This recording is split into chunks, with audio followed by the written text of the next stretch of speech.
അവളെല്ലാം മനസ്സിലാക്കി തുടങ്ങിയിരുന്നു. അവൾ വിഷമിക്കാൻ തുടങ്ങി. എന്നോട് ഇനി ആരും മിണ്ടില്ലെന്നാ തോന്നുന്നത്. എൻ്റെ ഭാഗത്തുനിന്ന് വലിയൊരു തെറ്റാ സംഭവിച്ചിരിക്കുന്ന. ഇനി ആകെയുള്ള വഴി മഹാരാജാവിനോട് പോയി പറയുന്നതാ. അദ്ദേഹത്തിനെ വല്ലതും ശരിയാക്കാൻ പറ്റുള്ളൂ. ചൊട്ടോരി മഹാരാജാവിന്റെ അടുത്തേക്ക് ചെല്ലുന്നു. മഹാരാജാവേ, എനിക്ക് മാപ്പ് തരണം. എനിക്കെന്റെ തെറ്റ് മനസ്സിലായി. ഈ കാട്ടിൽ ആരും തന്നെ എന്നോട് ഒരു വാക്കുപോലും മിണ്ടുന്നില്ല. ആരും ഒരു കാര്യത്തിനും എന്നെ ക്ഷണിക്കുന്നുമില്ല. ഞാൻ ഇനി ഒരിക്കലും മോഷ്ടിക്കില്ല. ഞാൻ മാമ്പഴം കഴിക്കുന്നത് പോലും നിർത്തുക. അതൊന്നും വേണ്ട.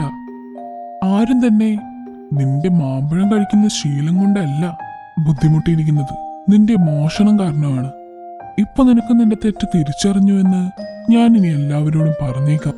മഹാരാജാവ് എല്ലാവരെയും വിളിച്ചുകൂട്ടി ചട്ടോരിയുടെ കാര്യങ്ങൾ പറയുന്നു. എല്ലാവരും ചട്ടോരിയോട് ക്ഷമിക്കുന്നു. അതിനുശേഷം എല്ലാവരും ഒത്തൊരുമിച്ച് സന്തോഷത്തോടെ അവിടെ കഴിയുന്നു.